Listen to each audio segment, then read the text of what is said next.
for young people who want to venture into sustainability. I think the future belongs to the youth and younger people. So if we have to get it or be in that future, then every effort we do must be nature based because that is what guarantees the survival of life on both land and air, and also guarantees that production and productivity is properly situated for the next generations. Hello, this is the Circularity Catalyst podcast, where regenerative thinking meets real-world strategy. I'm your host, Ken Alston.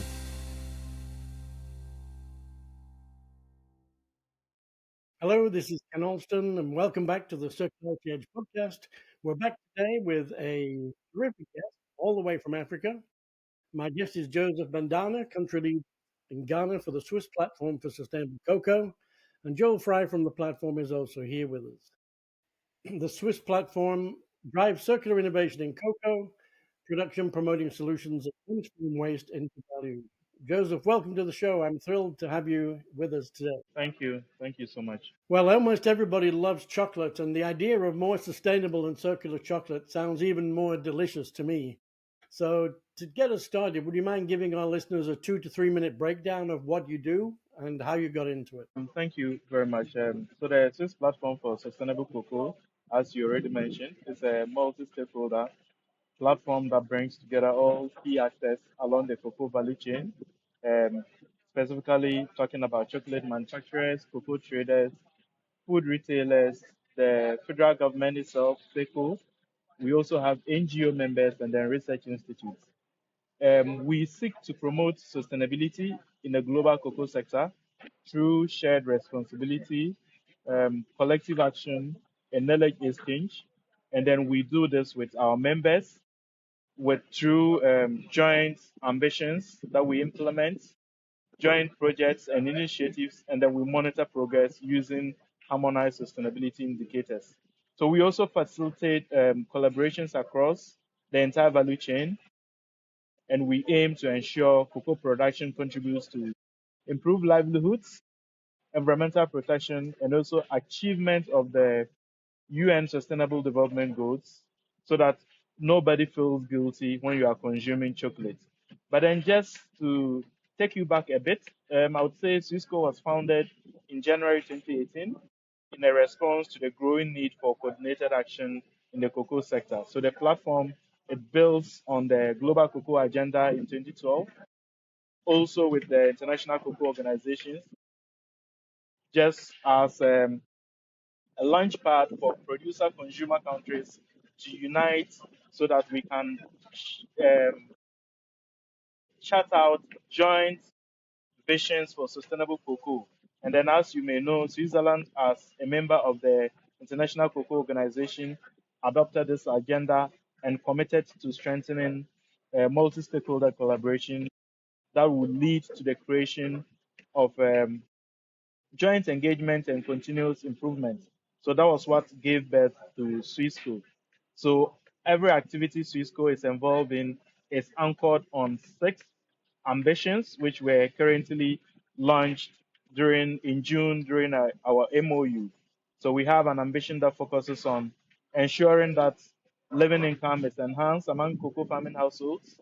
We have an ambition that safeguards human rights to ensure fair labor conditions and eliminates child labor and forced labor.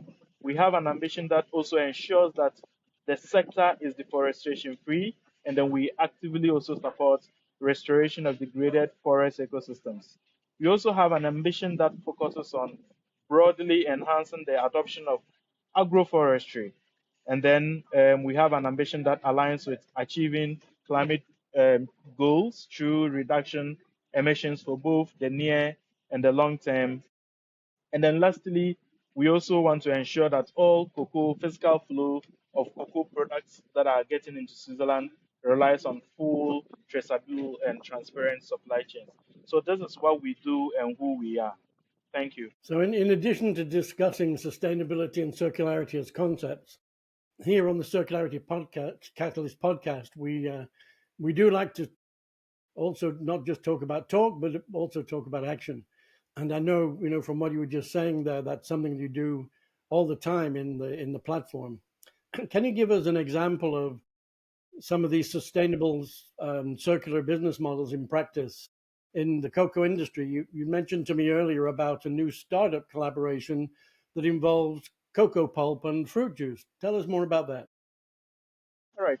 Just as I previously indicated, our efforts are broadly seen in the initiatives and interventions we do. So our member, which is Poor Impact, is one of the few companies that is able to turn cocoa pulp into juice. And then I'll take my time to explain what that means. The traditional cocoa harvesting process brings about just pot breaking, the farmer fermenting the beans, getting it dried, and selling. So the farmer just earns one time from the beans that is being sold. But then with the intervention of KUA taking the pulp into consideration, what that happens is that there are two different models. So one, KUA have this community mobile vans that move to centralized points that broken pots are collected and juiced. So the pulp is juiced and the juice is extracted directly from the pulp. Or they also have other centralized locations where farmers also move the pots to break it into buckets and then it's also juiced. What this does is that one, the wastage, which previously was always seen in the pulp, that the farmer just goes ahead to have ferment everything. Now the farmer gets to earn twice. So he earns by selling his pulp to Kua, and then he also earns by selling his beans to license buying companies. So that is the business model I'm talking about. And for us, this is a major way of also reducing waste, which probably would have gone unpaid for, but then also to offers the farmer another source of income, which would improve upon his livelihood. So you end up with a new, usable, saleable product from something that in the past would have been thrown away. Exactly. And what scale have you brought this pilot up to so far? So the scale, in terms of scale, I would say it's even now much bigger because previously, Kua just started as a small single room of, let's say, 30 meter by 30 meter size that was extracting, more like experimenting to see how that would work. But then it got to a point that several farmers come queuing in readiness to supply their beans for pulp extraction because they saw the value addition. And then also Kua as just also more of a community-centered approach needed to expand their scope, establish a new factory. So the previous factory was based in the Asen South district of Ghana, and they have to expand their scope into a new district, which is the Achansi district, so that they could have a bigger space where a bigger factory could still offer the same services, also taking into consideration more farmers that can benefit from such an extra additional income stream. Yeah, so you're moving from proof of concept and beginning the process of expanding it out. Exactly. Another And then another I would another say, project. You're sorry. Go ahead. yeah, so I was just going to say that, yeah, about 90 to 95% of whatever that is extracted is exported abroad. And then also, there is also now a niche market where this juice is also consumed in Accra, Ghana. Oh, very good. Another project you mentioned you're working on involves biochar, where you take some other cocoa waste and convert it into a material that can be used to improve soil health. Explain a little bit about biochar and how this initiative got started. Yeah. So I would just say that so owing to the ingenuity of Kua as a Swiss Ghanaian startup, they started thinking about how can we reduce even waste further. And the idea was that okay, because when we do the pot breaking and then the juice is extracted, there's still waste, which is the empty pots that are extracted and left over.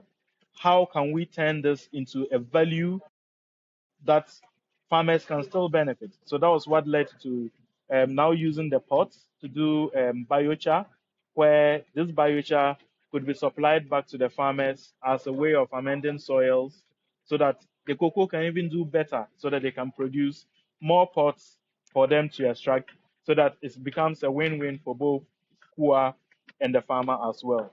And then we also know also the extra benefits beyond soil fertility that biochar offers in terms of carbon sequestration and then the yield improvements. So we might say that in general, your work falls under the heading of agroforestry, and you're helping to create nature-based circularity solutions.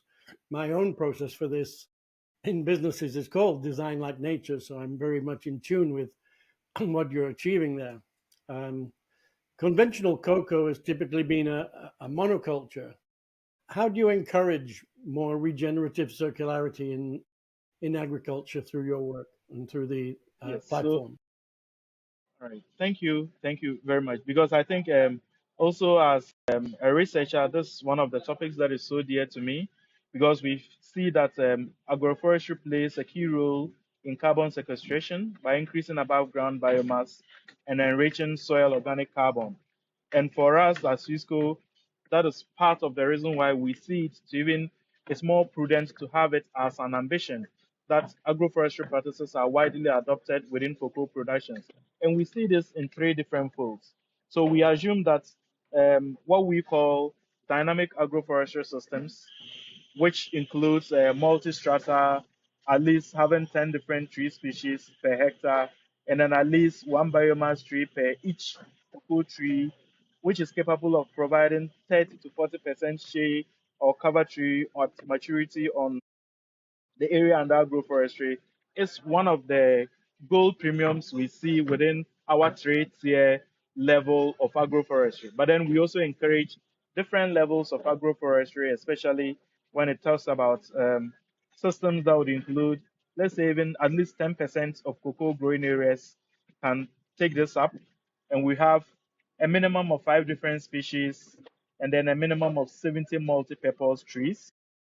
That is the medium level. Then we have the level one, which also just looks at the basic agroforestry systems, which would also enhance, um, ensure that at least farmers are practicing some minimum level of tree incorporations in their farming. And then one typical example I would like to also share is just what we call the dynamic agroforestry, which um, one of the chocolate partners, Halba, is doing with other international organizations in Ghana. And for this is one of our ways of providing a nature-based solution to the myriad of challenges within the cocoa sector, and also as an alternative source of income for farmers who are involved in this scheme. What do you say when you meet with the traditional farmers to change their farming practices? What's the most convincing argument that gets them to collaborate with you? Does it take a lot of convincing, or are they very receptive? I would say previously it would have been a challenge, but now um, the evidence of climate change is clear, decline in yields, and then also the complexities within the price dynamics of cocoa are obvious factors that even allows farmers to, yeah, they are now self-motivated, I would say, because they are looking for solutions. And if the solution doesn't involve so much cost, but then it involves so much time of the farmer, they are willing to commit. And I think that is one of the values they find in the dynamic agroforestry we are um, journeying with them on, because they see the benefits when it comes to drought. They see how their farms survive as compared to other farmers' farms. They also receive a little living income payment because they are participating in a nature-based solution that does not deal with any chemical inputs.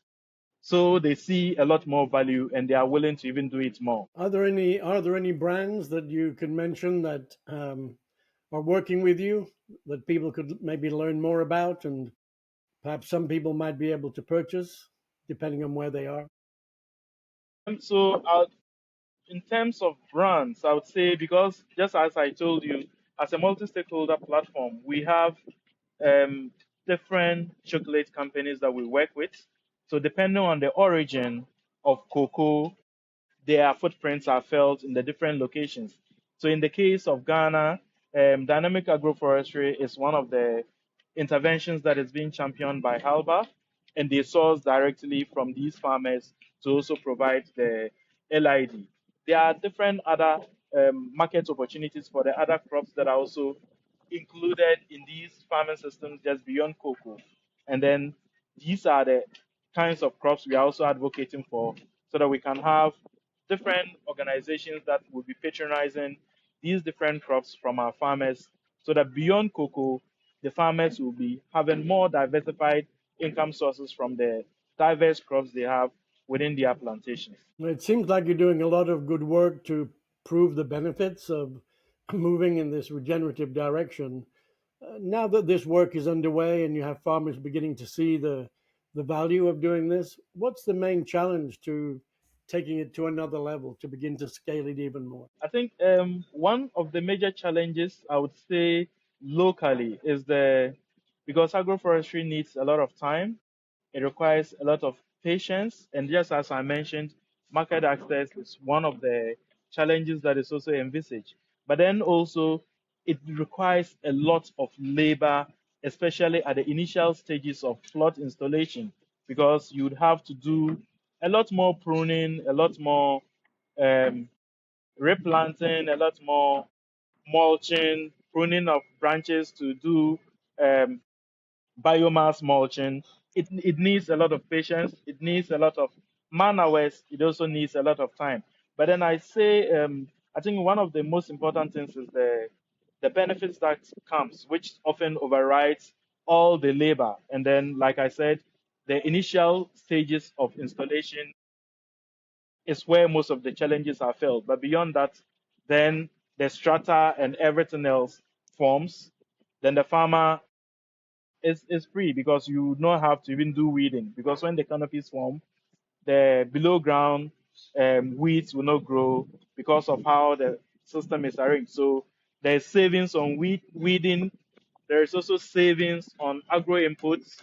Then you benefit from the diversity as well as producing something that is from a niche or nature based um, in that sense, which also offers a premium price. Are there any new collaborations you feel you might like to, you know, open up and say, hey, come and see what we're doing that would help with that scaling?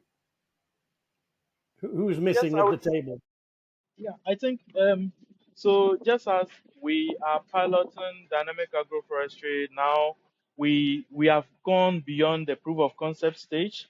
We want to onboard more farmers so that, and we also want to even open up for more participation of other chocolate companies that are within Ghana. And I think this is one of the ways we want to open up and say everybody that wants to do something with farmers. We are advocating for dynamic agroforestry, but then beyond that, we also just want general agroforestry participation, which is an open call, which members are committed to participate.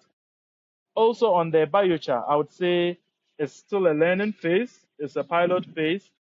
We want to see how artisanal biochar production can be more enhanced so that we can see farmers doing their own pyrolysis and applying it within their own farms. And I look forward to seeing that at the end of what we have with KUA to see how we can take that a notch higher. Many people, especially younger people, ask me how to enter the field of sustainability and circularity.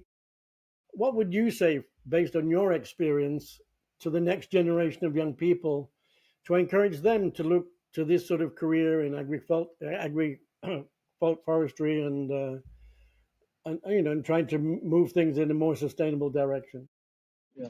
So I would say there's the whole conversation surrounding sustainability. One is partly lifestyle. Two is also partly about the future and the environment. So lifestyle in the sense that what we are eating, are we convinced it is giving us the necessary health benefits? If no, what do we do about it? Where should we go? And then in terms of nature, whatever we do or whatever we put into the soil, how does it enhance the growth of crops as well as animals? Once we have this in mind, and then for young people who want to venture into sustainability, I think the future belongs to the youth and younger people. So if we have to get it or be in that future, then every effort we do must be nature based because that is what guarantees the survival of life on both land and air, and also guarantees that production and productivity is properly situated for the next generations. Yeah, I agree with you completely. I think for me, the ultimate sustainability is we're trying to sustain life on Earth in all its forms, as you said, in the sea, in the air, on land. And I think that's a wonderful message for young people. And I encourage anyone who might watch this, and I do have a few viewers in Africa, to contact you if they need more information. I'll put information in the show notes where they can do that. And finally, I thank you for your time, really, and for the problems I had setting up today. But what's the one thing you would want the listeners and viewers to walk away from knowing about your work and the Swiss platform for sustainable cocoa in general? Seems like they are a great partner, really helping direct this work. Yeah, I think maybe one thing I would like listeners, viewers to walk away with is to just say for the Swiss platform for sustainable cocoa, we are not just committed in words to sustainability, but then it's also reflective in the kinds of things we do at origin countries to enhance sustainability. And then typically for me, the key example we have in Ghana when it comes to that is the dynamic agroforestry we have being implemented, biochar program we have, and then a lot more, which are not directly linked to the conversation we are having today. But then these are the two important things I would like members to walk away with. And then, yes, I would also like people to reflect on our roadmap 2030, which actually shows our key commitments and all the aspirations we have for the sustainability of the cocoa sector globally. And finally, is there something that you do on sustainability that's behind the scenes that people don't necessarily see? You're in your day-to-day work, that you wish people would understand and know what you do that isn't usually Um, visible. Yeah, that's a great question because a lot of what we do at Cisco actually happens behind the scenes. And people often see the public sites, the partnerships, the joint projects, but what they don't always see is the coordination, the trust building that make these things possible. And a big part of what we do to bring the different actors together, the chocolate companies, the NGOs, retailers, government researchers in helping to align on the shared sustainability goals. And I think that is one of the big things. And then I wish more people could see the effort that goes into also the ISCO monitoring systems that we play an active role in. Though it might sound a bit technical, but then it's actually something that help our members to measure their sustainability progress in the same way so we can be transparent and accountable as a sector. And maybe honestly, I would just say in those long, sometimes tall conversations about things like living income, things like deforestation free supply chains, things like ensuring that there is broader consensus on the things that we jointly agree on. I think that is what we see as one of our most inspiring moments. Though most of the things we do are not visible in public, but then that is where we actually, or that is where real collaboration and progress starts from, and we are happy to be associated with that. Very good. Well, thank you, Joseph. I really appreciate your time today and your dedication to help the change to more sustainable and circular cocoa production. And thank you also to Joel Frei for being with us, representing the platform. All As you right, just heard, thank you. Real Circularity. Oh, you're very welcome. As you just heard, Real Circularity is alive and in action in the African cocoa sector, where the Swiss platform for sustainable cocoa leads new innovative collaborations and business models. Details of how to connect with Joseph and his colleagues at the Swiss Platform for Sustainability will be in the show notes. Thank you again, Joseph. You're most welcome.